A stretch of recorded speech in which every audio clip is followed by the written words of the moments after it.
welcome to Babble. I'm Megan Thomas, and today I'm in the studio with Madeline Dewhurst. Madeline has a PhD in research, an MA in creative writing. She's an academic of English and creative writing, and her writing includes fiction, journalism, and drama. Her first novel, Charity, published by Lightning Books, is out on the 26th of April, and her second novel, which she's written under the pen name Anna Abney, is out on the 15th of July with Duckworth Books. Hello, Madeline. How are you? Hi, I'm very well, thanks. Thank you for having me here. Yes, it's so good to have you on. How are you doing? Where are you based right now? So I'm based in Kent now. We moved from London a year ago last November. Just in time to get into a rural setting for lockdown. But it's been we're having our house renovated, so the house belonged to an artist before us, and there's a studio in the garden which I'm sort of living and working in at the moment. So it's been a kind of strange time.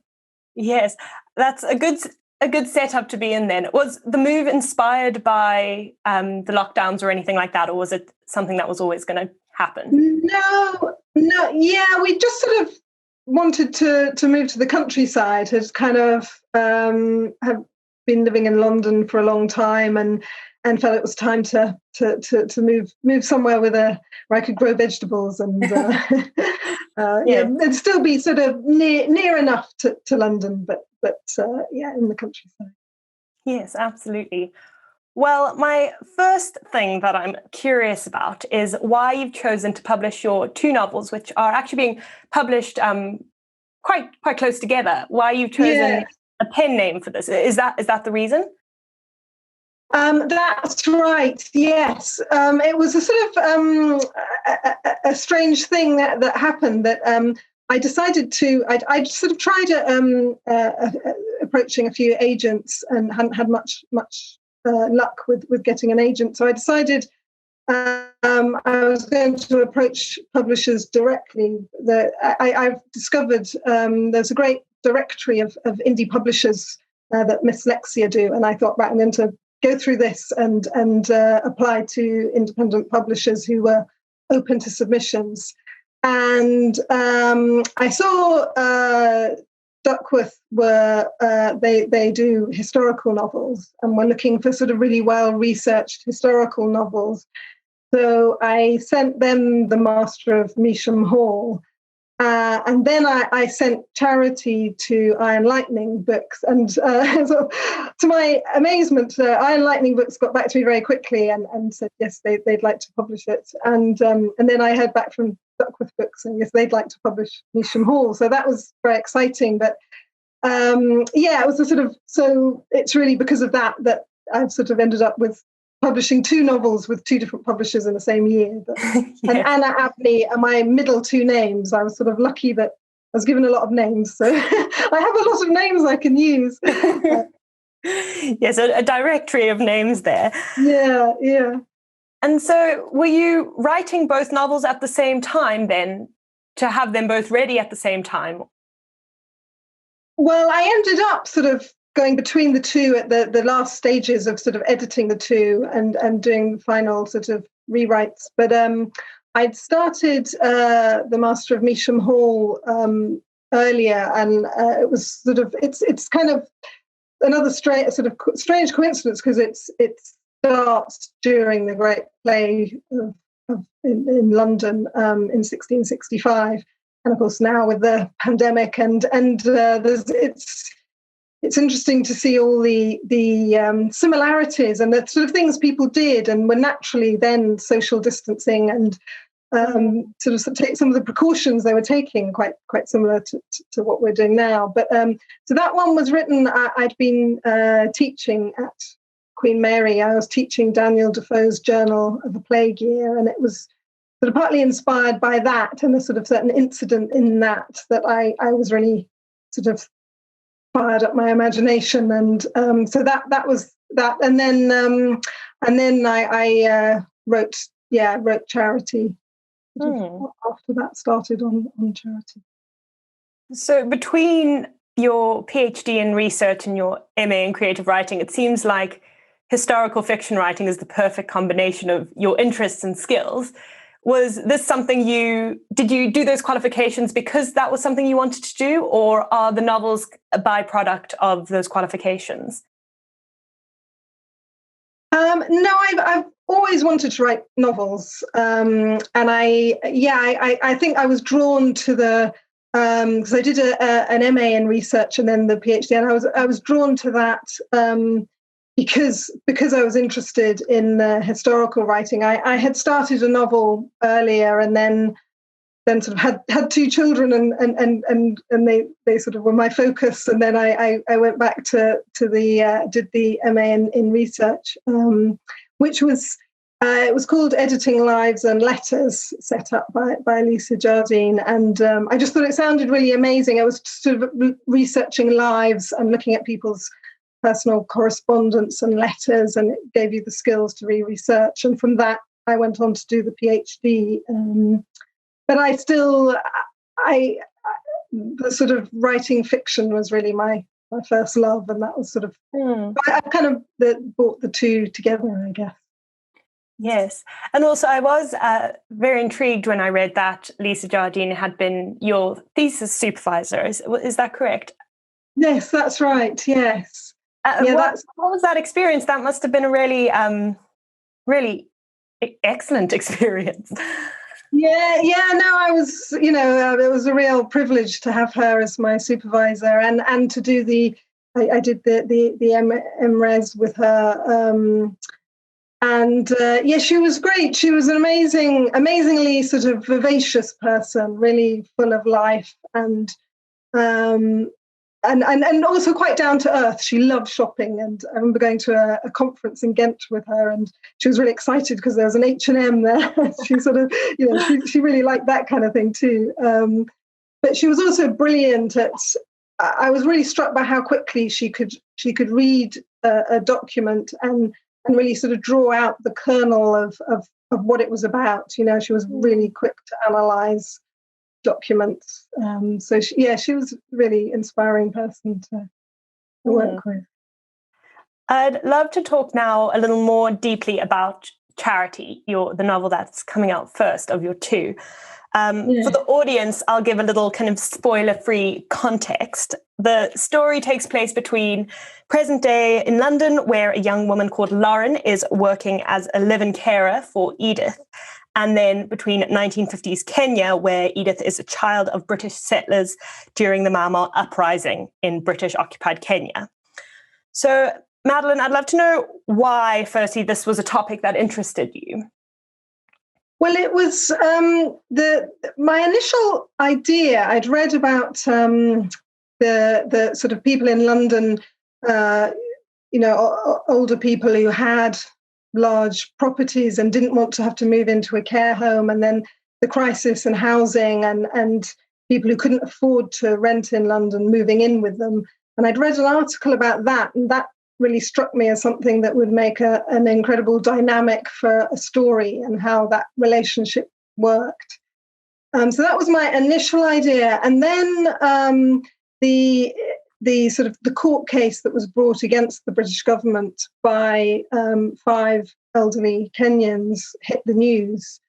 And I was really struck by this. And I perhaps naively, in retrospect, thought this would prompt a real change in thinking in the way that British people think about our colonial history. And I was just so shocked, really, and the fact that I didn't really know about what had gone on in Kenya during the emergency and at the end of sort of the British colonial regime in Kenya, and finding out about that history and the fact that, there was systematic torture, the people were being detained in what were really concentration camps, and that this, I thought this would prompt a real questioning in general in Britain, and thinking about our, what has been done, and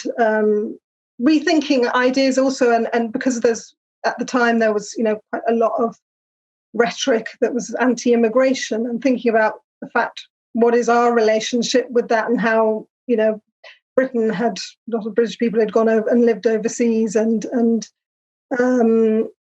so that and then I was very disappointed that didn't happen. There wasn't this sort of national questioning or reevaluation of our colonial history, and that it just disappeared from the headlines. And there was, the government apologized for the use of torture in Kenya, but then that was all gone. And I've spoken to people since, friends who've said, "Oh, yeah, I didn't even know anything about that." That it was such a brief news item that it just sort of went from the national consciousness. So, so that just kept niggling at me, and I kept thinking, I need to sort of address this in some way, and so that became part of the novel. That became the sort of more of the focus of the novel. That it's one of those things that wouldn't leave me alone. I had to.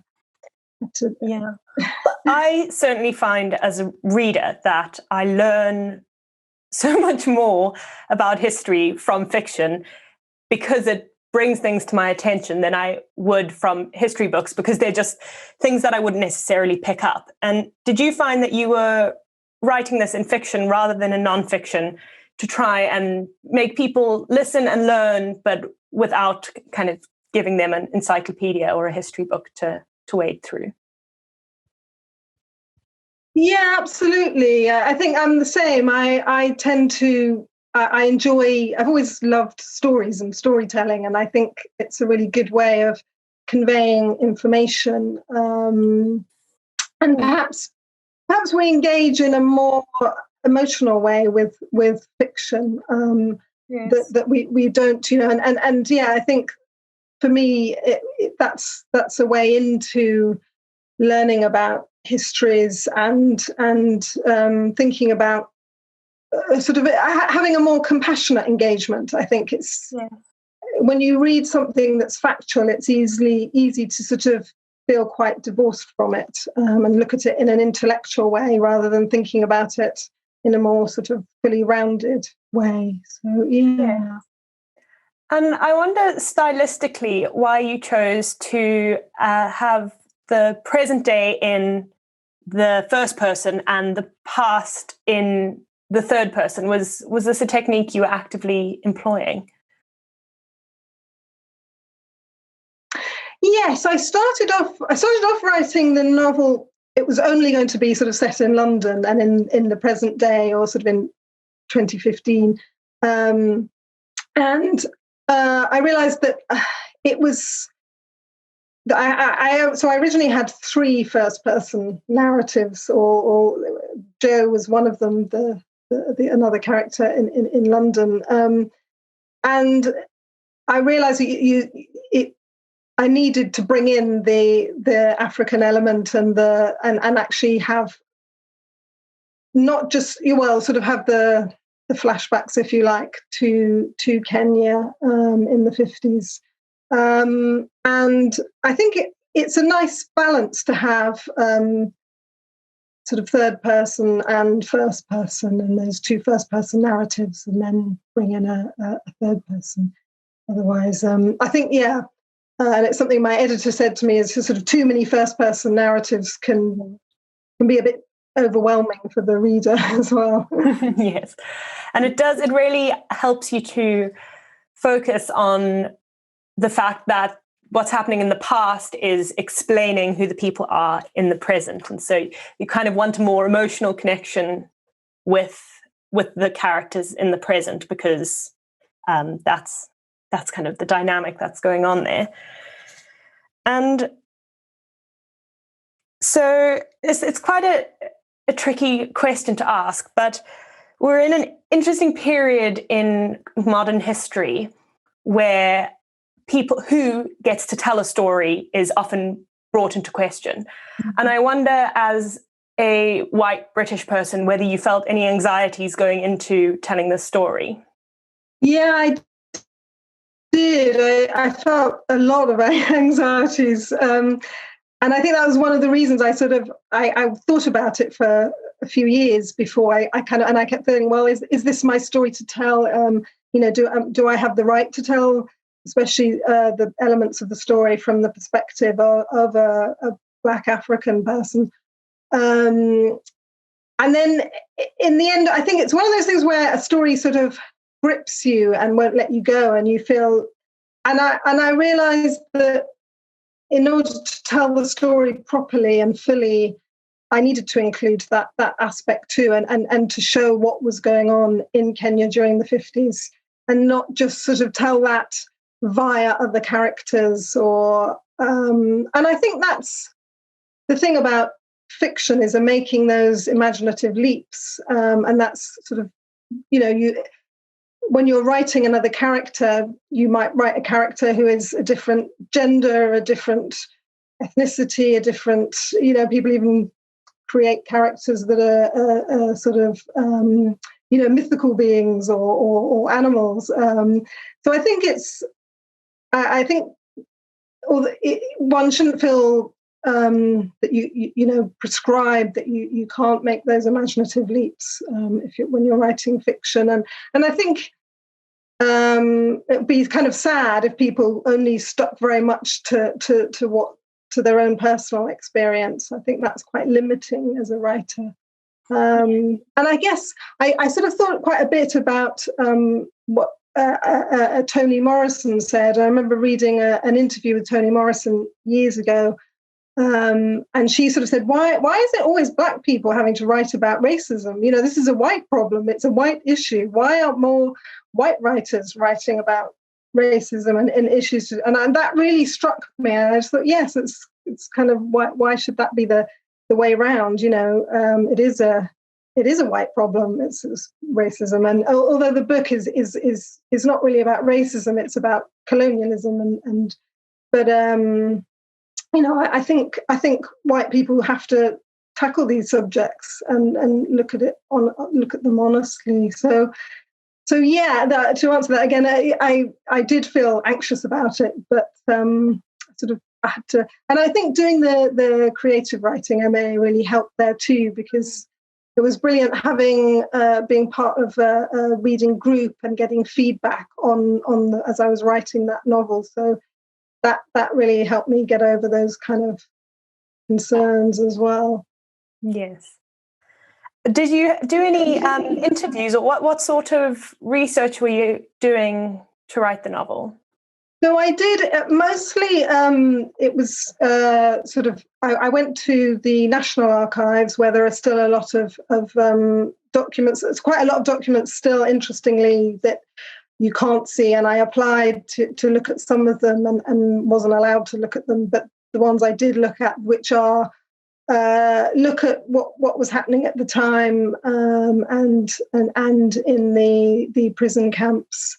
And I also went to SOAS and did quite a lot of research there, and then read a lot of memoirs of people, so Kenyans who had been held in prison camps, and drew on their experiences, and Kenyan writers like Ngugi wa Thiong'o and many others, and Lickmani who wrote amazing short stories about that time as well. So it was, I did a lot of research, but mostly sort of in paper, sort of archives and memoirs. And so, I mean, I could talk about this all day because I find it very interesting, but I'd love to move on to your second novel, The Master of Measham Hall. So this one's a bit different. It's obviously still historical fiction, but I'd argue maybe a different type. It's kind of more period-based, and so set in the 1655, 5 years after King Charles II returns from exile, and the novel's exploring social and religious divides in the Restoration period. How was this novel different to write compared with Charity? Well, in some way, it's funny. I'm someone who's sort of the research I still did. It was with both novels. I did a lot of research, but obviously in very different histories. And I guess that, well, Charity, because Charity is mostly a contemporary novel. I mean, it looks back to the 1950s, but a lot of it is contemporary London. That's the main focus. So that obviously is a big difference in that sense of going back to the 17th century. So those are, I guess, but both novels look at sort of English history and the sort of making of English identity, I think, is something that interests me. And the Master of Measham Hall, because it's set not long after the English Civil Wars, which again is another period in our history that I don't think is really looked at properly. We tend to forget that we did have this massive civil wars, and we overthrew the monarchy and were a republic for a while, and then invited the monarchy back again. But I think it's interesting. That's not an area that gets taught much. I don't think. I think it's starting. I think there's starting to be a bit more about the 17th century and that period, but still not much. I think it's so. I guess I'm quite drawn to those periods in our history that are neglected. Yes. But yeah, it was, and I suppose I found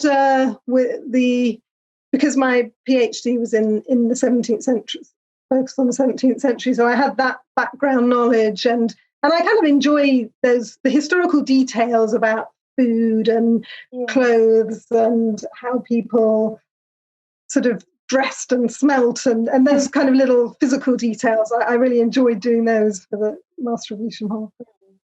Well, so is the book, are you kind of still doing proofing or anything like that? Because July... July's getting quite close now, actually. It is, yeah. No, it's gone. It's been copy edited, so I can't change anything else with that now. Yes. Do you ever go back and read things once they're already published, or is that just far too scary to? It is kind of weird. When I first got the copies of Charity, and I sort of it was quite strange to open it, and I was sort of tempted to go and read it, and then I put it away and I didn't. So I don't know how I'll feel a bit later. But I guess there's so many novels I want to read, and so many great writers out there that I'm not really going to spend time rereading mine. Yes, that's fair enough. And so I assume you must do a lot of reading yourself of the genre of historical fiction. And I wonder if you have any recommendations for other historical fiction which you feel gives, like you say, this window into history that people don't really know about, or overlooked history. There's so many. I mean, I'm just going back to reading Tom Jones again, because by Fielding, just partly because I'm writing the sequel to the Master of Measham Hall at the moment, and although Tom Jones is sort of 50 years later, I really enjoy Fielding's sort of compassion, and the character of Tom Jones is such a great character, and the plot so well worked out. So I've just gone back to read that. But I mean, there are. I guess I've been reading recently. Well, I'm really enjoying Kololo Hill, which and you interviewed the Nima Shah who wrote that, and that's another. I mean, that's sort of similar recent history that's really interesting. So those, I'm just trying to think. No, it's always so hard when someone surprises you with this kind of question. Yeah, they've all gone out of my head now. I know as soon as I go away, I'm read a book. This and that. No, but that's great. And I obviously recommend everybody who's watching and listening to this read your books. They are really entertaining. When will this be published?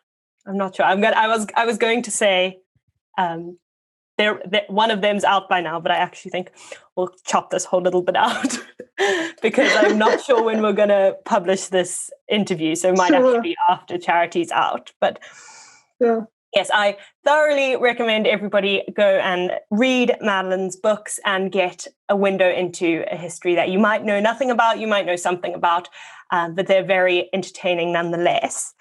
Thank you so much, Madeline, for chatting to me today, and thank you for tuning in to our audience. Again, Charity's out on the 26th of April, and the Master of Measham Hall is out on the 15th of July. So everybody put that in your diaries, and we'll see you next time. Bye. Thank you. Thank you so much, Megan. It's been a pleasure.